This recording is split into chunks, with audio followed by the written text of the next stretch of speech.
Assalamualaikum warahmatullahi wabarakatuh. Perkenalkan, nama saya Safitri dari kelas Jinayah semester 7A dengan NIM 0205171185. Di sini saya akan membahas sedikit mengenai politik hukum tentang polemik terkait dengan Omnibus Law Cipta Kerja. Presiden Joko Widodo resmi menekan Omnibus Law Cipta Kerja yang kini telah diundangkan menjadi Undang-Undang Nomor 11 Tahun 2020. Undang-undang ini terdiri dari 1187 halaman. Hal tersebut menuai pro dan kontra di tengah masyarakat, terutama bagi para buruh.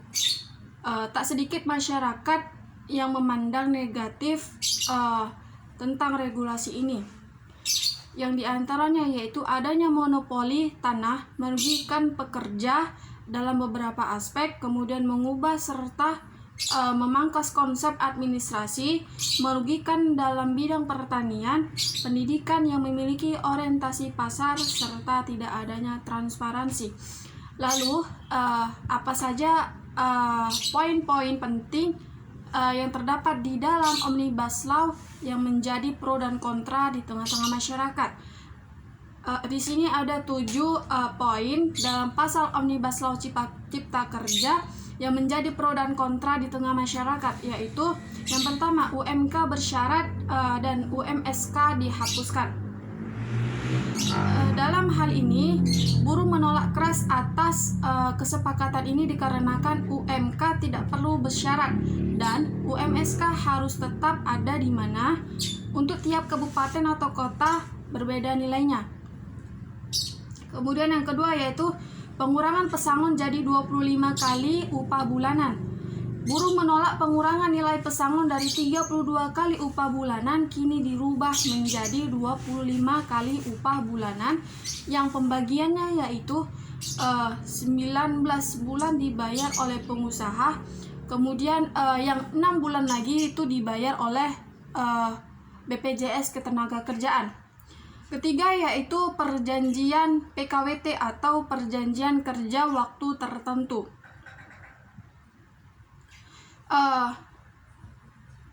Buruh menolak perjanjian kerja waktu tertentu seumur hidup. Mengenai PKWT, Said Iqbal mengatakan bahwa kontrak seumur hidup itu tidak ada batas waktu kontrak. Kemudian yang keempat yaitu sistem outsourcing. Said Iqbal menilai bahwa tanpa adanya batas jenis pekerjaan yang boleh di-outsourcing. Padahal sebelumnya outsourcing itu dibatasi hanya untuk 5 jenis pekerjaan. Said Iqbal mempertanyakan siapa yang nantinya akan membayar JKP untuk karyawan kontrak. Kemudian yang kelima yaitu cuti haid dan melahirkan ditiadakan. Para buruh menolak jam kerja yang eksploitatif, cuti haid dan melahirkan bagi para pekerja perempuan yaitu dihilangkan karena hak upahnya atas cuti tersebut telah hilang. Kemudian yang keenam yaitu hak cuti panjang juga ditiadakan. Aturan ini dinilai bertentangan dengan konvensi ILO yang mengatur tentang buruh yang boleh mengambil cuti. Kemudian yang ketujuh yaitu status outsourcing seumur hidup. Hal tersebut ditolak oleh para buruh dikarenakan jaminan pensiun dan kesehatan bagi mereka telah dihilangkan.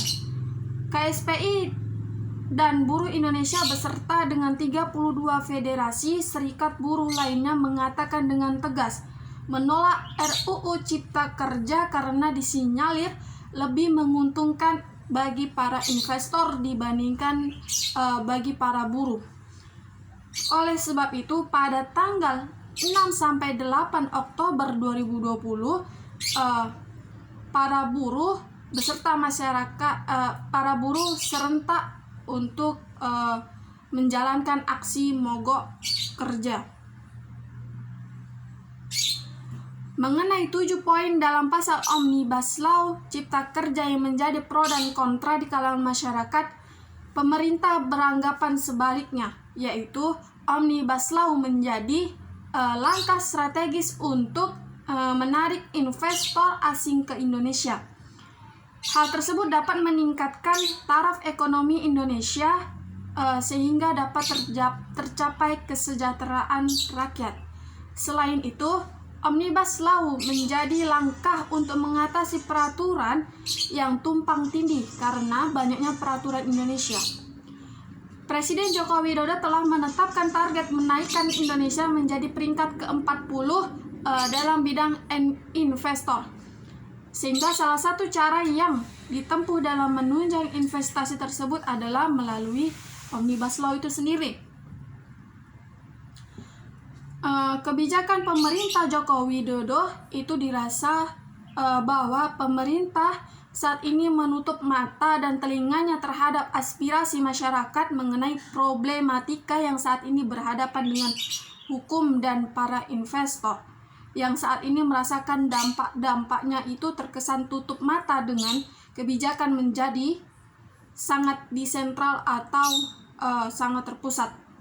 Maka dari itu, Omnibus Law Cipta Kerja ini dirasa telah bertentangan dengan demokrasi pasca reformasi. Maka dari itu, mahasiswa bersama dengan masyarakat sebenarnya ingin mendorong untuk pemerintah tidak melakukan pembahasan terkait dengan Omnibus Law Cipta Kerja. Sebenarnya, ada undang-undang yang dianggap lebih penting daripada Omnibus Law Cipta Kerja itu sendiri, seperti undang-undang penghapusan kekerasan seksual, di mana bukannya didorong tapi malah ditendang dari prolegnas dengan dalih ingin memfokuskan RUU Cipta Kerja. Jadi masyarakat menganggap bahwa kacamata pemerintah saat ini lebih memprioritaskan investor dibandingkan dengan para buruh atau masyarakat itu sendiri. Menurut saya, dalam menciptakan undang-undang baru, seharusnya pemerintah memperhatikan kepentingan kemanusiaan dan asas-asas perundang-undangan. Karena pada saat pandemi ini, pemerintah terlalu terburu-buru dalam membuat undang-undang baru seperti mengejar setoran. Mengapa demikian? Sebab masyarakat saat ini masih terfokus pada kebutuhan yang harus dipenuhi di era pandemi saat ini.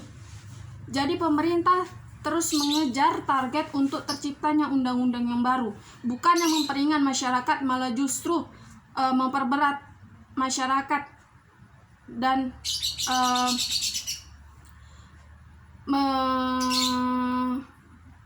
memperberat masyarakat dalam bidang ekonomi. Demikian penjelasan dari saya. Lebih dan kurang saya mohon maaf. Billahi taufiq wal hidayah. Wassalamualaikum warahmatullahi wabarakatuh.